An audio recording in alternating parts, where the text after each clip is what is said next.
كل سنه وانتم طيبين والساده المشاهدين بخير يا رب وصحه وسلام. كابتن احمد، طبعا على مشارف الموسم الجديد، عايزين نعرف من خلالك انت كرئيس مجلس اداره نادي المريخ مدى استعداد الفريق الاول للموسم الجديد ان شاء الله. والله طبعا هو في البدايه ان انا بشكر جهاز الفريق الاول والجهاز السابق بقياده الكابتن ياسين والكابتن محمد عبد الرحمن اللي جه وراه، وبشكر اللعيبه وبشكر مجلس الاداره والعمال وكل الناس على الموسم اللي فات. ممكن كان مسيرتنا في الدوري ما كانتش مسيره كويسه جدا، بس الحمد لله في الكاس ربنا عوضنا وادينا بشكل كويس جدا. يعني كان في زي ما كان في حسن توفيق في مرحله، كان في سوء توفيق في مرحله تانية. الحمد لله المرحله انتهت بكل ما ليها من سلبيات وايجابيات. السنه اللي فاتت انتهت بنهايه مباراه انبي. بدانا ان احنا نعمل ان شاء الله نستعد للموسم الجديد.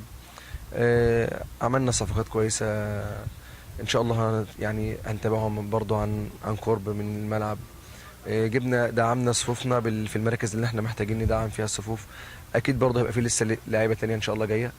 بشكر حتى اللاعب اللي ما كان مش هيكمل معانا السنه اللي جايه ديت، برضه انا بشكره سواء هو انتقل لنادي او النادي يعني قرر ان هو ينهي العلاقه.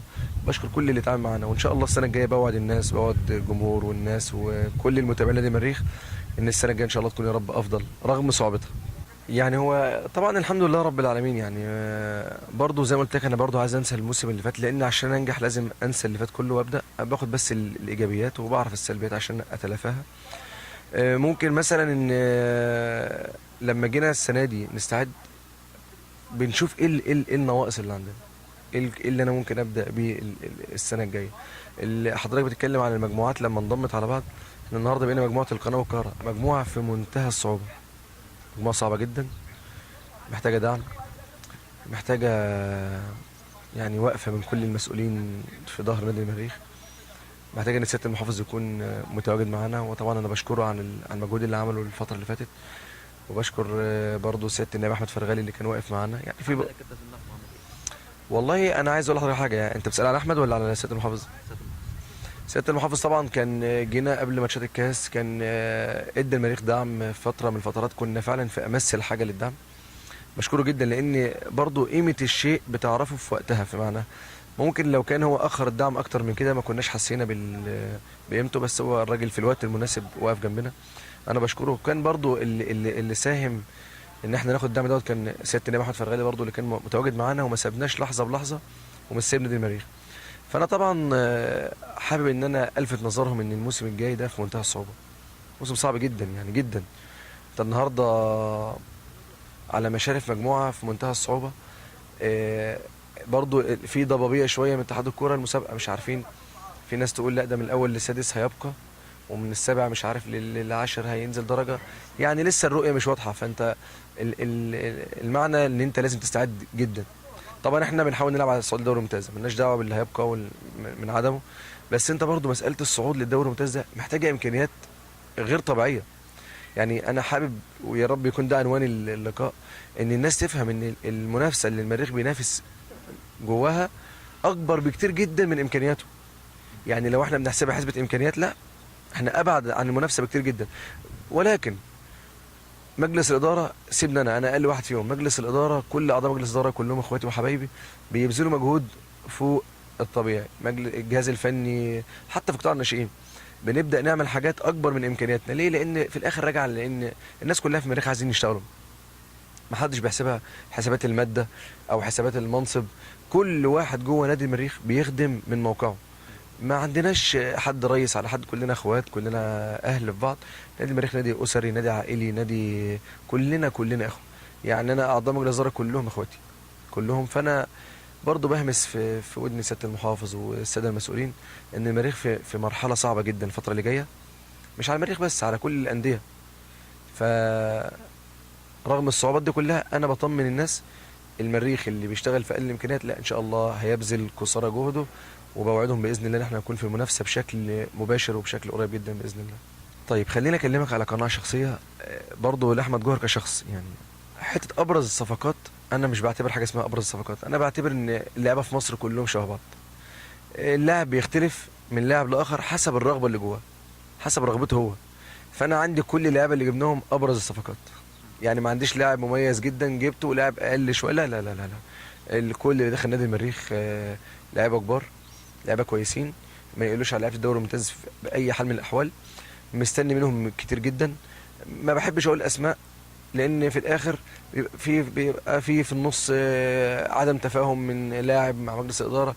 فبدل ما انا اتورط واقول اسم فلان الفلاني ونيجي نختلف معاه، لا، ابرز الصفقات دي كلها هتشوفها ان شاء الله في بدايه الموسم، وكلهم صفقات بارزين وكلهم لعيبه كويسين جدا ان شاء الله باذن الله. بونجا كابتن احمد عبد الرازق. بونجا واحمد عبد الرازق. طب خلينا الاول ابدا باحمد عبد الرازق. احمد عبد الرازق لاعب يعني في الممتاز به هو سوبر ستار. لاعب هو زيه زي زمايله، يعني احمد زيه زي زمايله، هو عنوان الفريق. احمد له حضور في الفريق. طبعا هو تلقى عروض من الدوري الممتاز، ده عروض حقيقيه. هو قريب جدا من نادي في الدوري الممتاز جدا يعني. بس النادي ما بعتليش عرض رسمي. لما هيبعت لي عرض رسمي انا مش هقف قدام احمد عبد الرازق، لان هو لاعب يستاهل كل خير. قدم في نادي المريخ احسن فتراته واحسن المواسم اللي هو لعبها. ما كانش بيتكلم في الفلوس دايما، ما كانش شاغل نفسه باي حاجه غير الملعب. شخص محترم جدا، بتمنى له كل توفيق. ولما هيجي له عرض من الدوري الممتاز انا طبعا ان شاء الله هوافق. انما عرض في الممتاز به لاحمد عبد الرازق انا رافض تماما، يعني بشكل مفيش فيه جدال. بالنسبه لبونجا، بونجا من افضل حراس مصر في الممتاز به. انا نفسي نلعب دوري ممتاز. مش حاجه ظاهره حاليا. لا يعني تلقينا مكالمات واتصالات من انديه كتير، بس ما كانش فيه اتصالات رسميه. ما قلناش مبالغ عاليه ولا قلنا مبالغ قليله، ما قلناش حاجه خالص، لان انا مش بتكلم الا لما يكون في عرض رسمي. فانا مستني عروض رسميه لبونجا، لان هو يستاهل بجد يعني. يعني بونجا لما يلعب في الدوري الممتاز كمان هيبقى من افضل 10 حراس مثلا في الدوري الممتاز كله. عنده امكانيات بدنيه وحاجات جميله جدا، وامكانيات فنيه روعه يعني. بس ما جاش عرض رسمي. فالاول ما بيجي عرض رسمي انا هكون موجود طبعا.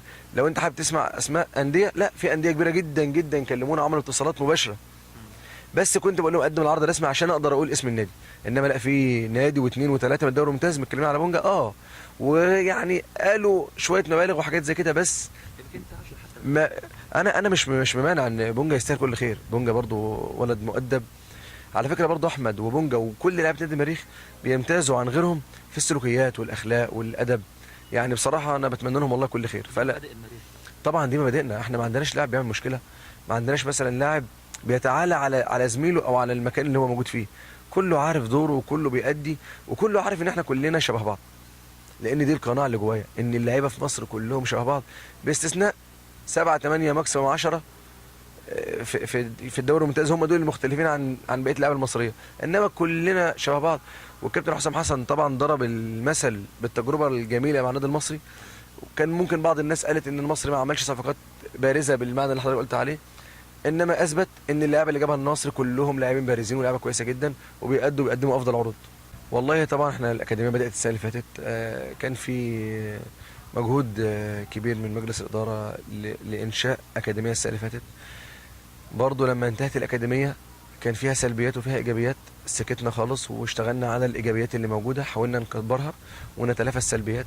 السنه دي العدد الحمد لله رب العالمين محقق نجاح كبير جدا. حضرتك لو بتحضر هتشوف اولياء الامور حاله من السعاده وحاله من الرضا على اداء المدربين والقائمين على الاكاديميه. طبعا عمرو جوهر والمشرف على الاكاديميه انا بشكره جدا جدا على المجهود الخارق اللي هو بيعمله. الاكاديميه كل يوم في الطالع، كل يوم بتحقق نجاحات، العدد الحمد لله بيزيد. احنا كمان بنفرد ساعات زياده، يعني احنا كنا حاطين ساعه بس في الملعب، لا دلوقتي بقت ساعتين. العدد كنا حاطين في دماغنا عدد معين، لا العدد الحمد لله كبر. المهم مش ان انت تنجح، المهم انك ازاي هتحافظ على النجاح.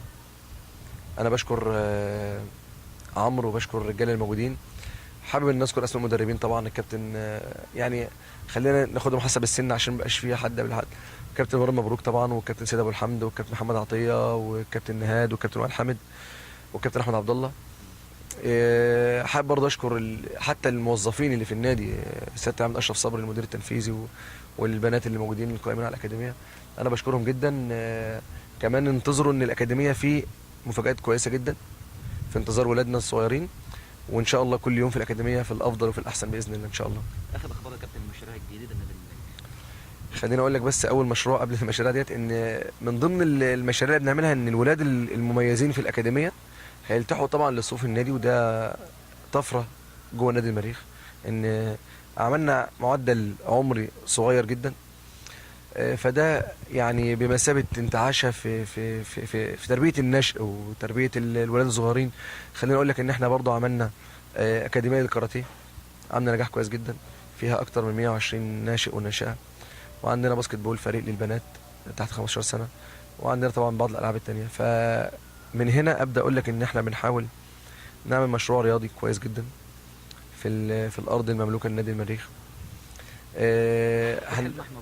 طبعا ده حلم بيراودني طول الوقت، ان هو يعني ان شاء الله هندخل حوالي من 7 الى 9 العاب. هيبقى نادي المريخ للالعاب الرياضيه، مش نادي المريخ لكره القدم. هو اسمه نادي المريخ للالعاب الرياضيه، هو فعلا اوريدي نادي المريخ للالعاب. يعني هنكبر بس فكره الالعاب الرياضيه. طبعا انا بشكر كل الناس اللي قبلي. احمد جوهر مش بيجي يعمل حاجه جديده، لا لا لا، انا باخد الرايه من اللي قبلي. كل من هو خدم جوه نادي المريخ، عضو مجلس اداره او رئيس نادي او لاعب او اي حد، الناس دي كلها خدمت قبلي وعملوا حاجات افضل كتير جدا جدا من اللي احنا بنعمله. احنا بس كل الموضوع بنحاول ننمي شويه. فاحنا الحمد لله بنعمل مشروع كويس جدا. المشروع دوت باذن الله باذن الله احنا بنطمح ان هو يخدم من 2000 ل 3000 ناشئ وناشئه. انك تدخل الرياضه ل 2000 او 3000 اسره، ده شيء كبير جدا. يا رب يكون سياده الوزير في ظهرنا، سياده المحافظ طبعا ما تاخرش عننا، والساده النواب يا رب يكونوا ان شاء الله متواجدين معانا. يعني مستني دعمهم، مستني وقفتهم جنب نادي المريخ، لان المشروع ده حلم. في فرق كبير جدا بين نعمل قريه اولمبيه او اكاديميه رياضيه بدون فرق، وفرق بين ان انا اجي في نادي بعمل فرق رياضيه تشارك في مسابقات وتشارك في مهرجانات وتحقق ابطال وتكسب ميداليات ومراكز. فان شاء الله نادي المريخ جاي بقوه باذن الله. المشروع ده اذا تم، انا بوعد كل شعب بورسعيد ان هيشوفوا نادي المريخ في صوره مختلفه تماما عن الصوره اللي كانت في ذهنهم. فيا رب ننجح ان شاء الله ويتمم المشروع ده على خير باذن الله. اخيرا يا كابتن احمد، توعد جماهير الكره في بورسعيد بايه؟ الموسم الجديد ان شاء الله. يعني طبعا بقول لهم كل سنه وانتم طيبين. وعدي ليهم ان نادي المريخ يحافظ على اسمه وعلى كيانه. وعدي ليهم ان المريخ ما ينزلش عن طموحاته في المنافسه. وعدي ليهم ان نادي المريخ يطلع ان شاء الله ناشئين كويسين، ناشئين جيدين يكونوا ذخر للفريق الاول. وعدي لهم باذن الله ان المريخ باذن الله هنشتغل من النهارده ان ازاي المريخ يكون في الدوري الممتاز، وازاي ننجز المشاريع اللي بنوعد بها الناس. يا رب يكون الروتين مش عائق، عشان وعد لكل جمهور بورسعيد واهلي واخواتي وحبايبي. ان شاء الله نوفي وعدنا باذن الله معهم باذن الله ان شاء الله. كابتن احمد جوهر رئيس نادي المريخ بنقول لك كل سنه وانت طيب وبالتوفيق ان شاء الله. وانتم طيبين، وطبعا شرفتونا، وان شاء الله يا رب اكون ضيف يعني خفيف عليكم باذن الله.